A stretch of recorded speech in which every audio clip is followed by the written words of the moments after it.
Good morning. I didn't know it was a stationary mic. Me standing in one place for an hour, for those who know me, is not really that good an option. Okay, good morning, everybody. Thank you for coming. Thank you for Jeanette for creating this. It's wonderful, and the turnout is wonderful. And as first years go, and I gotta say, especially in the age of the internet, when people think that going to a conference is logging on, this is really a great start. And I commend you, and I hope that you grow and thrive. So, that didn't work. There we go. Okay, I'm not going to read you all my slides because I have this wild guess that most of you can read, but we'll find out. But I would like you to take a look at them as I go through them. In particular, I just have a lot I want to say to you today, and I know that I don't have enough time to do it, so I'm going to hit highlights. And I'm going to leave, the whole show up there for you to take a look at. And I will tell you that all of the material, all of it that I'll present is on the Adoption Institute website. So it's there for the taking. We have a brilliant business model. We give everything away. It's free for the taking. Yay. And I urge you to, because the mission is more important than the money, alas. Not alas, but it's a nonprofit.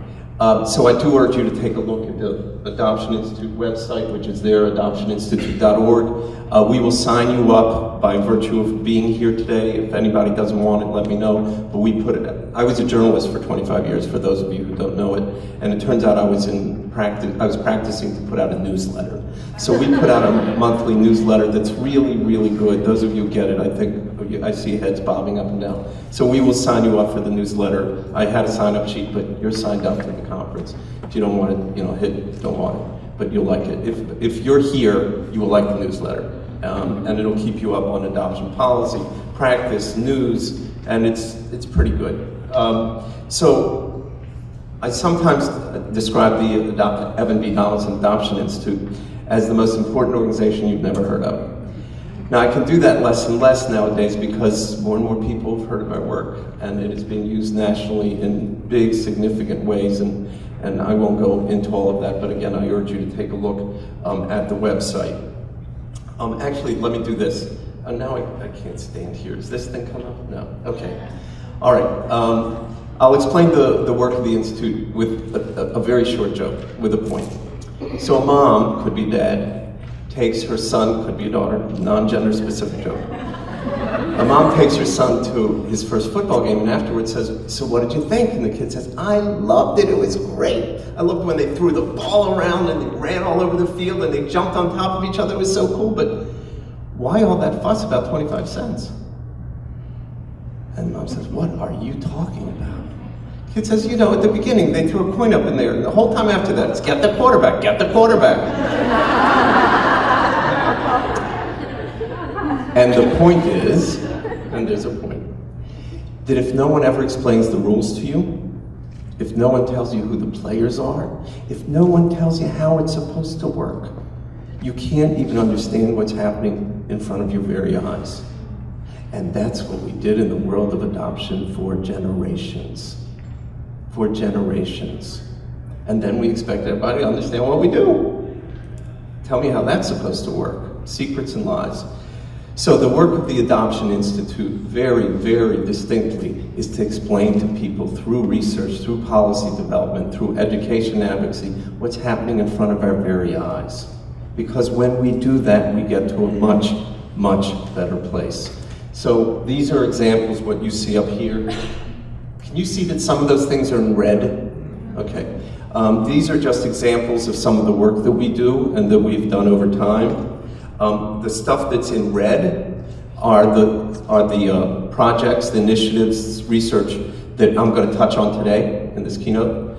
They'll only touch on, because again, we don't really have time. And what I want to use them to do is illustrate just how radically adoption is changing. When I say rethinking adoption in the 21st century, what I mean in a nutshell, and I'll get to the specifics, is that adoption was created, formal adoption, not informal adoption, which has been prevalent in communities of color, but formal adoption in America began as what?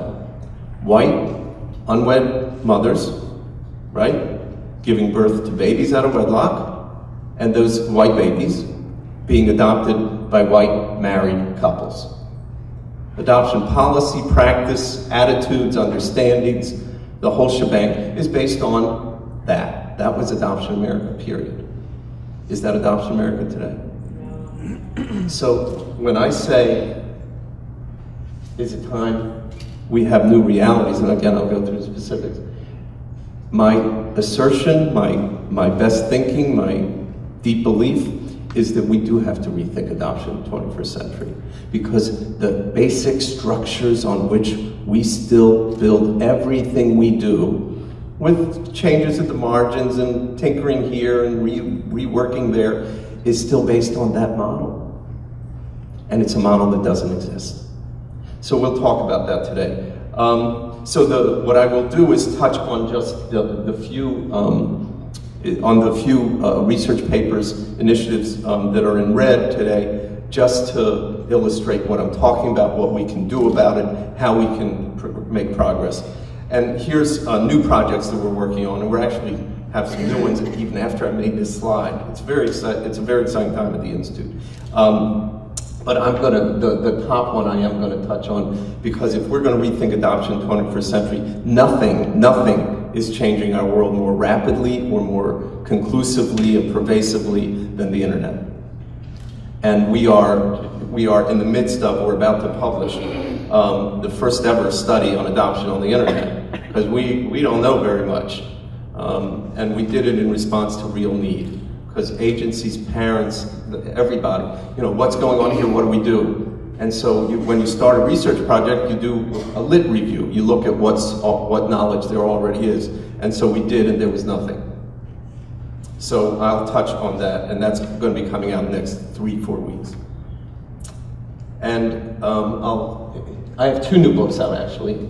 Adoption Nation, How the Adoption Revolution is Transforming Our Families in America, and Adoption by Lesbians and Gay Men. The only point I'll make here is, and both are up there at that table, I do not keep any of the proceeds from the sales of my books. I never have, nor for my speaking fees. I donate them all to adoption education reform. So if you buy a book today, and and I encourage you to do it, the money does not go to me, not a penny.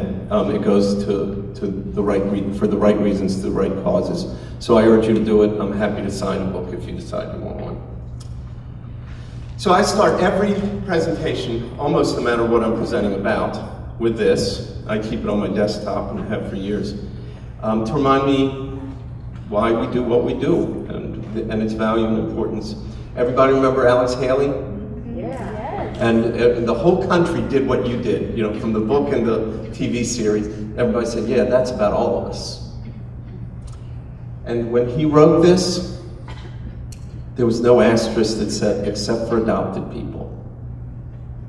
But for generations, in policy and practice and attitudes, we acted as though this did not apply to adopted people. And that's a big part of the change in adoption over the last 50, 60 years, because it has changed radically over the last 50, 60 years, is a growing recognition of the universal truth of this. And I think it has to underlie everything that we do. Okay, so if the premise is that we just don't know enough yet, we don't understand everything that's happening before our very eyes. That's why the Institute exists, so we can do this work, and we can inform better practices, right, and improve people's lives. So if that's true, how good is our basic understanding of adoption, even the most core stuff? So don't be embarrassed, there will be no grades, and everybody can't say B to each one because you don't know, okay? Because that's what people do. And so just by raise of hands, this is just for fun, and it leads to things that I'm going to discuss. Cell phones off, please. So what do we know about adoption? How many children are adopted into and in the United States annually? All sorts of adoptions, from foster care, step-parents, infants, and from other countries. So, 76,000. Everybody, you have to raise your hand for one of these. 76,000 a year. B, 135,000 a year. And C, $180,000 a year. In dollars per person. Welcome to the world of adoption. Okay. We'll get to the answers. Which type of adoption in the U.S. occurs most? Adoptions from other countries, international, A. B, for foster care. Or C, babies, infant adoptions. C wins the day. So far you're C people.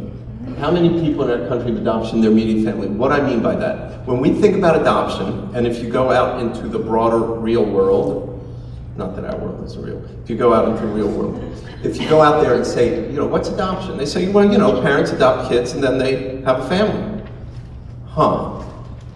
That sentence didn't include birth family. That sentence didn't include siblings or grandparents. And adopted humans, raise your hand. They grow up and they have children. You have children. And you get older and you have grandchildren and nephews and nieces. Are they affected? Yeah. Okay, so when I say how many people in our country have adoption in their immediate family, don't go to first cousins. That's the circle I'm talking about, okay? How many Americans have adoption in their immediate family? Because that's who's really affected. That's how we empower ourselves and really learn how to discuss our community and advocate for our community and how many people it touches. So 45, none of these numbers are small, by the way. We think of adoption as this little niche. We'll discuss the little niche.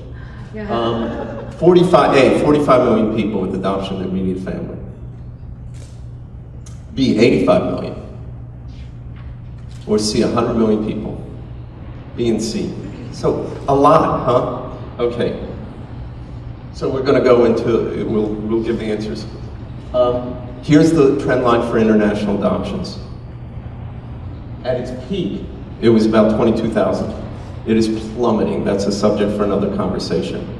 It is plummeting, and I don't see an end in sight quite yet. Here's a trend line for adoptions from foster care. It has been soaring for over a decade, for close to 15 years. So where does that all get us? There's the answer to your question. Oh, right? Oh my God. The most basic understanding of adoption in America. It's almost no infants. It's very small. It's almost no, it's the plummeting number of adoptions from overseas. And the vast majority of adoptions in America are from foster care. And those kids are not babies. And those kids are not white infants born to white unwed mothers being adopted by white married people. And it's the majority. When we think about adoption in the 21st century, is this the institution we created, and is it playing out for the benefit of the people who are really involved? Let me just, I know how little time I have, so I think I might just answer some of these questions now and skip slides later. Okay, so how many children are adopted into the United States annually? The answer is about 135,000. And you can break it down when you see that pie chart. You know which type of adoption occurs most. And how many people have adoption in their immediate family? I'm going to play a really, really, really quick game, okay? How many people do you have in your immediate family? You. I have 7. 7? Uncles, aunts, grandparents, children, nephews, nieces, siblings. That's immediate family. Immediate family is defined as your core siblings, uncles, aunts. So not out to first cousin, but one circle in. I'll answer the question. The answer is, from the census demographic data, 15 to 20 per person. Okay? And we think there are 6 to 8 million adopted people in America. We've actually done some work at the Institute. We think it's about 7.2, 7.4, but there's no registry, so we don't know. And some of those people are 80 years old and some are 8 years old, right? So some have grandparents, some have grandchildren. So let's do the math for a second. Let's lowball everything so no one says, oh, you're exaggerating. This is the little niche of adoption in America, okay? So 6 to 8 million, we'll say 6, it's higher. 15 to 20 per person, we'll say 15. 6 times 15, any math wizards? 6 times 15? 90 million. At least 100 million people with adoption in their immediate family, and we didn't count birth family. We didn't count foster family. We didn't count social workers. We didn't count your best friends, or your neighbors, or your coworkers, or the kids your kids go to school with, or their teachers. Oh my God. It's quite a niche, isn't it? It's a whole different way of thinking about the community that we serve, that we're part of, and that we need to advocate for. And when we make arguments about we need to do this, we need to help these people, we need to get funding, whatever it is, if you're looking at the census data and say, well, 1.2 million children are adopted, well, you ain't got much of a fight, because you're representing a really small minority.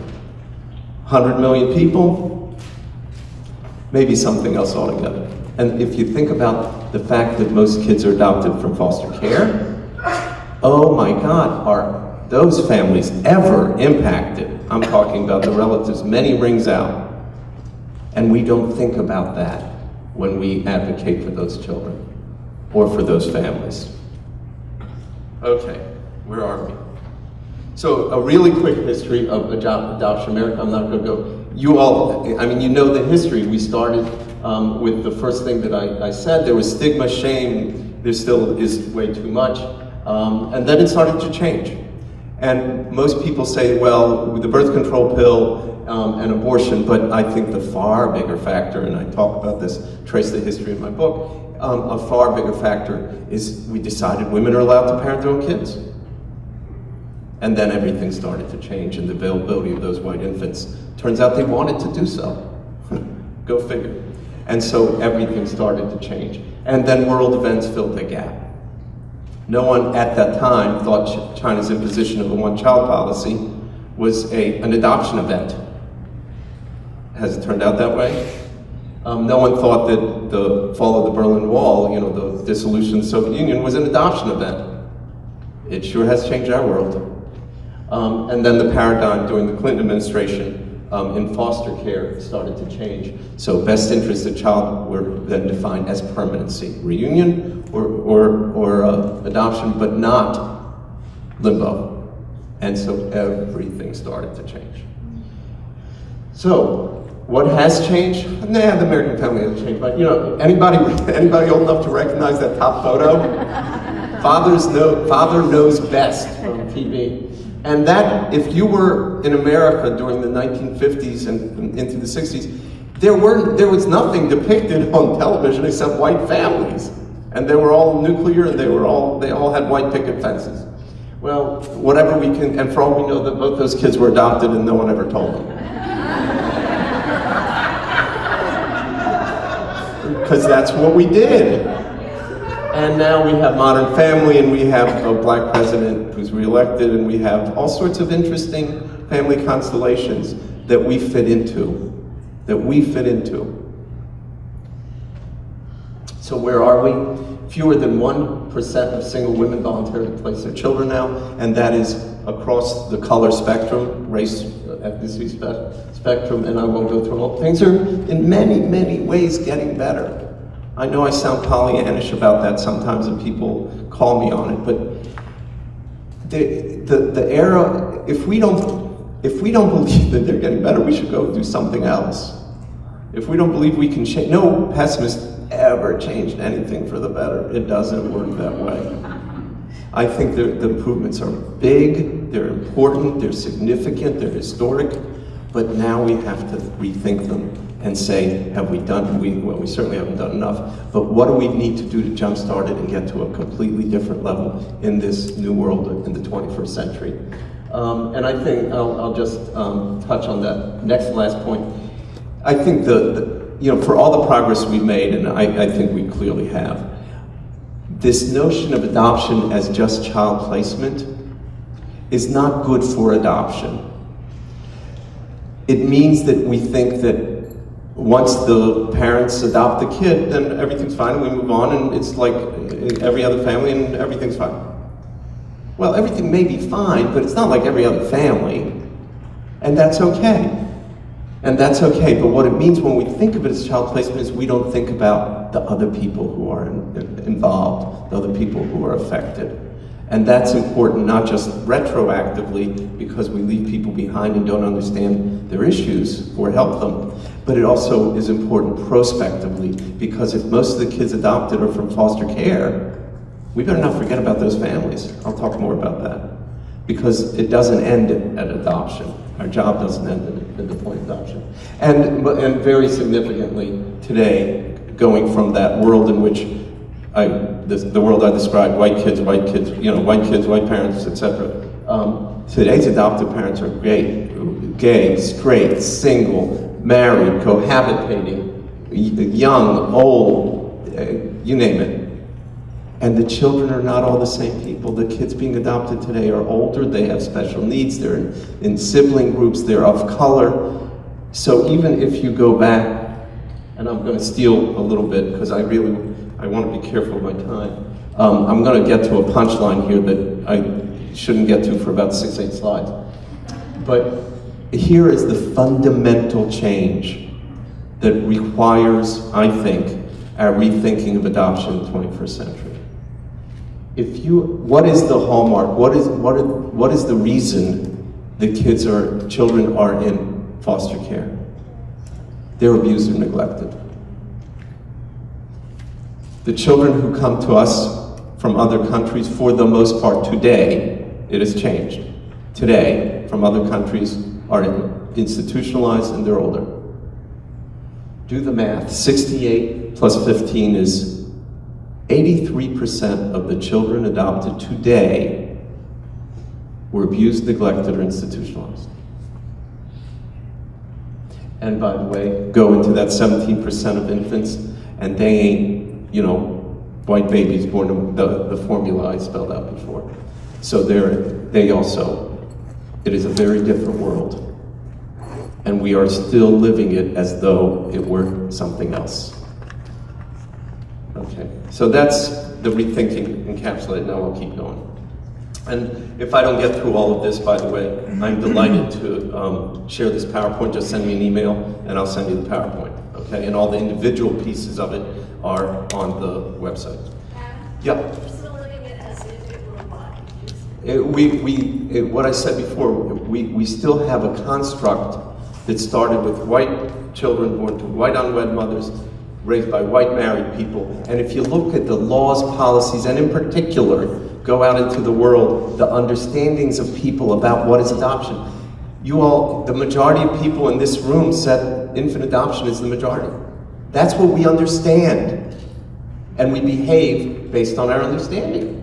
And a lot of you said, I think the lowest number was from foster care, but a lot of you said it was from abroad. So if you add up in this audience of people who are tied into this world, in this audience, the people who said those two things, if you add them up, you blew away the right answer. So we act on that understanding. You think legislators have a different understanding than you do? Policymakers have a different understanding than you do? So much go to closed records, closed original birth certificates. And what are those people who are keeping them closed basing their knowledge on, their actions on? A world that doesn't exist, A, and B, going back to my first joke, not understanding the people involved at all. So we pay a big price for that lack of knowledge and for those generations of secrets and lies. This is just a slide that tells you about how pervasive the change is. And the change is big. Most of the adoptions overwhelmingly, most adoptions from broader transracial, so we're now talking about multiracial families, on and on. Again, I'm not going to go through all of these, but it gives you some sense of just how radically the families have changed. But policy, practice, attitudes have not kept up. And now I'll talk a bit about several research studies that speak to this and talk about what we can do. Cute, huh? Okay.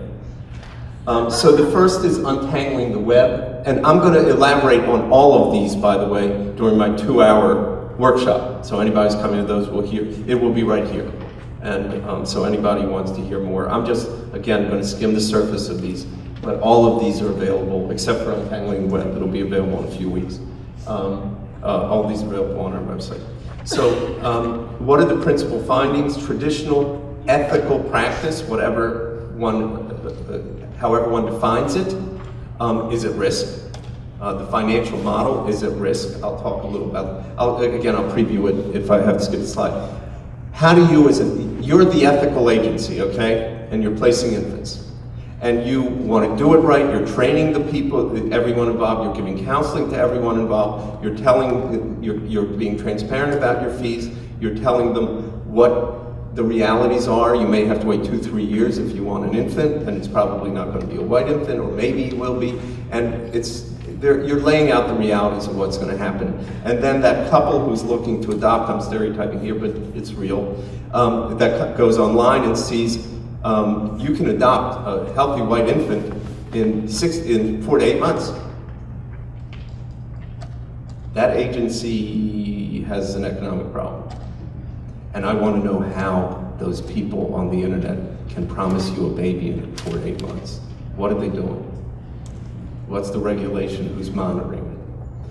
So, traditional practice is in real peril. Finding birth relatives. I mean, there's lots of good news here, by the way. Lots and lots. Search, reunion, resources, ways to get kids with special needs homes that there never existed before, and on and on. But if everything were going really well, we wouldn't do this work. There are issues we need to deal with. So finding birth relatives is becoming easy, commonplace, and that has huge implications. A lot of wonderful reunions, really a lot of wonderful reunions. And it's probably, as a changing adoption in the 21st century, the era of closed adoptions is probably finally coming to a close. There will be casualties, there will be people who never find. But the era of being able to do that, no ethical or unethical practitioner can utter the words, "Oh, don't worry, it'll be private or secret for the rest of your life." You're lying. You can't know that. So fundamentally, the institution is going to change. It's changing, and it's going to change. Legal judicial safeguards, what do I mean? Very quickly, most adoptions are from foster care. I'll give you a real example from Connecticut. Story someone gave me about a year ago. What did I do? There we go. The 11-year-old girl had been abused pretty badly by her birth father, had been in the foster placement, in the adoptive placement for about 3 years. She was doing great, really healing, really doing a good job. And then she went on Facebook one day, and bio daddy was on there saying, "Hi, honey, love to see you." And she's back in very intensive therapy and relapsed and is in bad shape. What did the judicial orders, because there were judicial orders that said what could and could not happen, restraining orders, visitation, where did they go? The internet obliterated them. And I don't think the courts, the legal system understands what this means, and when most adoptions are from foster care, they better understand what it means. This project, the first phase, the first year is done and we're going to publish, but we want to hear your input, your stories, because this is fresh. There is no lit review. So if you have any input, ideas for the continuation of this project, which is going to be a years-long project, please send us an email to internetprojectai for adoptioninstitute@gmail. Okay? So, openness in adoption. This was our last report that we put out. And again, it speaks to the changes that have already occurred, big time, but to the fact, I'll say, that we need to rethink it. If all these changes have occurred, why are records still sealed? Why is counseling still optional? Why is dual representation by attorneys okay? Why, if all these changes have taken place, and we know that they have. So the number of closed adoptions, and it's good news, has really plummeted. This is infant adoptions. It's down to about 5%. Is the finding of the report. And for the practitioners out there, we're also going to publish a curriculum on open adoption. I think it's the first ever that's research-based, and that should be ready early in 2013. In the vast majority of I'm not going to read these to you. So there are a lot of these changes illustrate what has happened. It is really, really different. And what we know from the research, and this is really, all of these papers that I'm citing here, use them as, don't think of them as just enhancing knowledge. They are advocacy tools. When you go to advocate with an agency, with a lawmaker, with a legislator, whatever it is, what your experiences, your stories are powerful and vital. But you know what? They love to see the research. And some of it is, research that tells you the sun is shining, but sometimes you need research that says the sun is shining, because people want to know, how do you know that? How do I know that's not just your experience? And so people around the country really do use our work. It has helped change laws, it has helped change policies, it is being used to better train workers in agencies around the country. I urge you to think about it that way. These are not documents just to make you smarter. They are documents that help instigate change and implement it. So anyway, that came to mind because, to say that the primary benefit of openness is access by adopted persons to relatives, medical information, genealogical and family history, duh. But if you're advocating for more open practices in an agency, for unsealing records, to be able to say, look what the research tells us, is really, really important. And what you see here is that it benefits everyone. That doesn't mean every time, in every circumstance. One size really does not fit all. Not in any kind of family. Not in divorced families, or single parent families, or gay families, or in a lot of families. And nothing is true for all of them. But we know from the research and from experience that there are things that are very true for most of them. Keeping the promise is probably the biggest thing we've done to date at the Institute, and the promise that we talk about, and again I'll go into this more in the later session, but the promise is the promise we give, implicit promise we give to children when we remove them from their homes and place them in foster care, or we move them out of their home countries and bring them here. The implicit promise has to be that we will give you a better life. And we're not keeping the promise, most particularly from foster care. So keeping the promise is all about a continuum of services, post-adoption services, to not just help families be formed, but to help them succeed. And post-adoption services, I think, are probably the most vital element of our world that is not getting sufficiently addressed. And we just got a small grant to keep going on this work for another year. So we are on it. And if you want to know more about it, you can look at our website. This is, the synopsis is here. What time do I have until, by the way? Real. Okay, so we're going to speed through this. I would love for a couple minutes of Q&A if I can pull it off. So I'm not going to go through it, but here are the principal findings. Are there any that I want to... Yeah, I'll look at number 3. The utilization of clinical services is really high. Again, this taints adoption. Oh, well, those adopted kids are messed up and, oh my God, they're really disproportionately represented in clinical care. Yes, they are. But why is that a bad thing? If most kids who are adopted today were abused, neglected, or institutionalized, turn it in, yay, we're getting them help. That's a really good thing, and we need to rethink it and turn it around. We can do that. Getting help is a positive, not a negative, and stigmatizing is a negative, not a positive. And so there are things that we really do need to understand in order to make progress. For the Records is the work we've done for years on unsealing original birth certificates for adult adoptees. And I could go on with this one for hours, but we've been pretty successful. It's way slow. We're doing a new project on, we're not even doing it. We have the idea and a little funding. We're going to do a best practice project for helping adoption professionals deal with people who come back. Because they don't know what to do, they don't know what to say, they don't know where to go, they don't know what the laws are.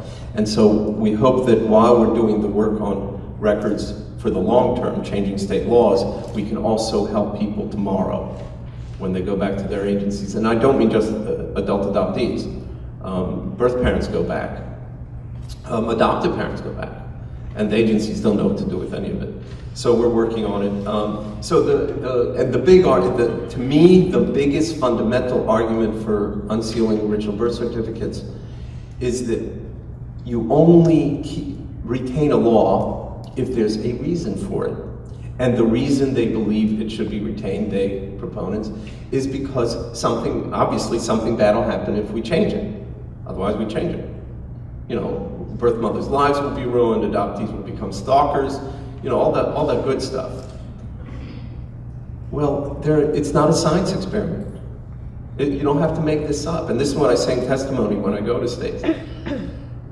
What you're doing here is not something new.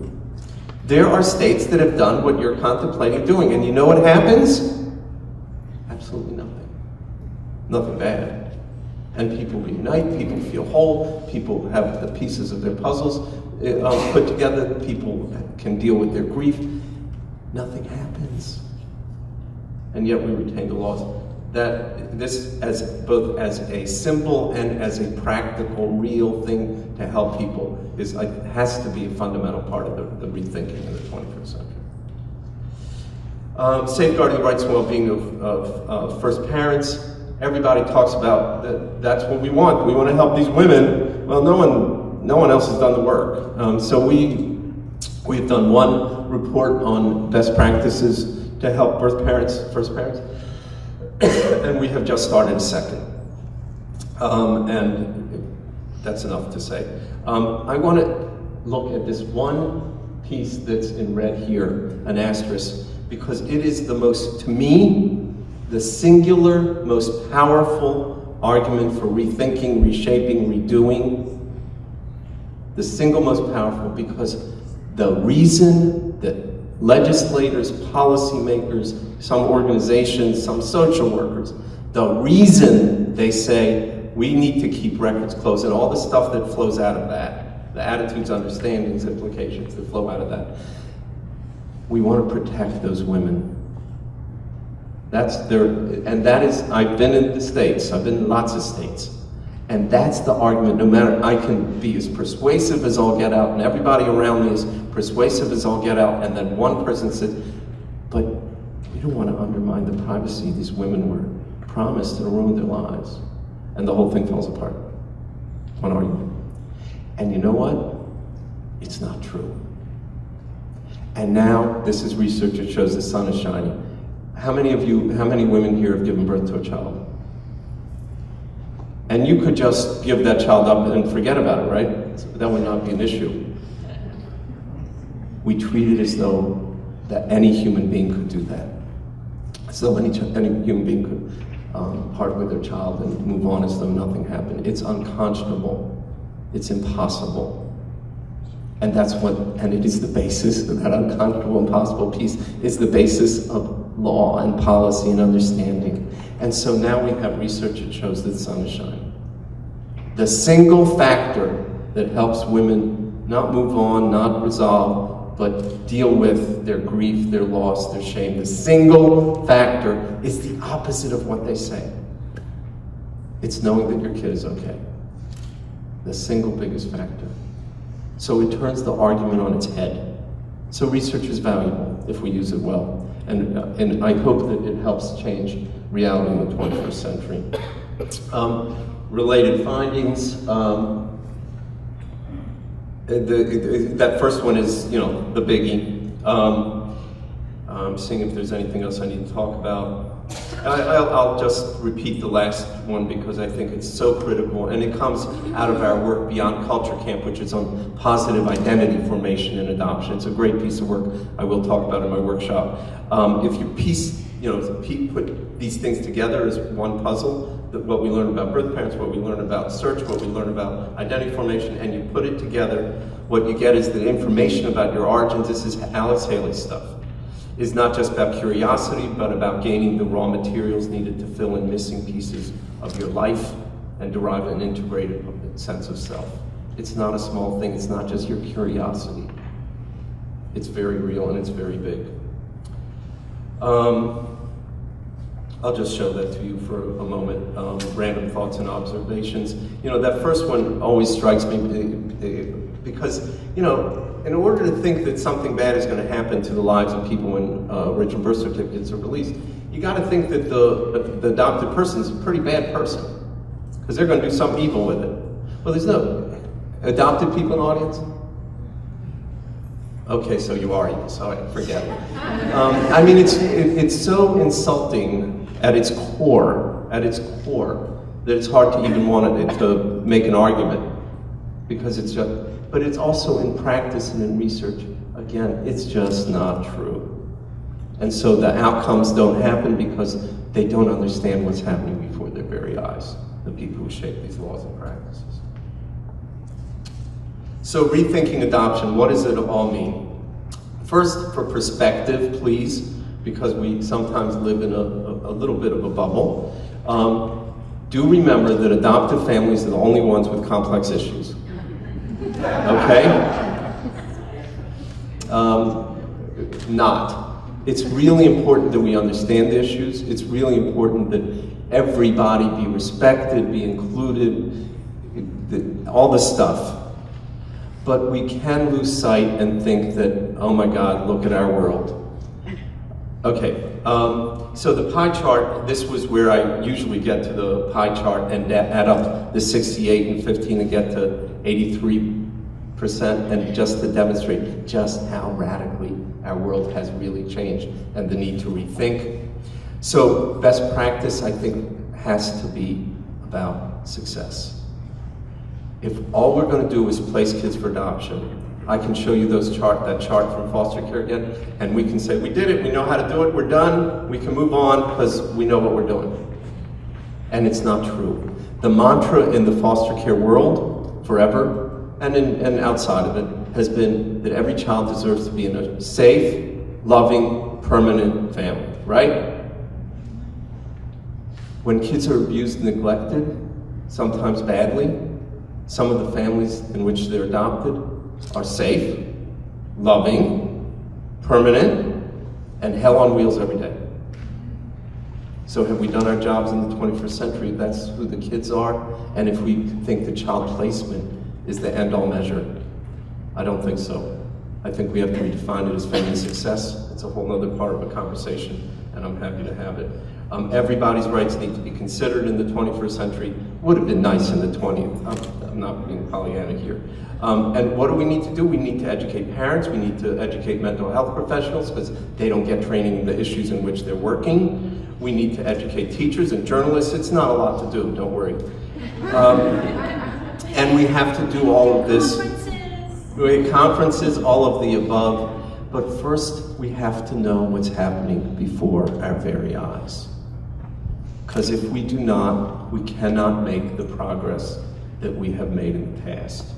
We simply can't do it. So, another quick joke. Forgive the religious reference in this joke. If you retell it, you can use your own religion, ethnicity, anything. I use my own, hopefully not to insult anybody, and the joke really is shorter than the explanation. A waiter walks up to a table full of elderly Jewish couples and says, "Excuse me, is anything all right?"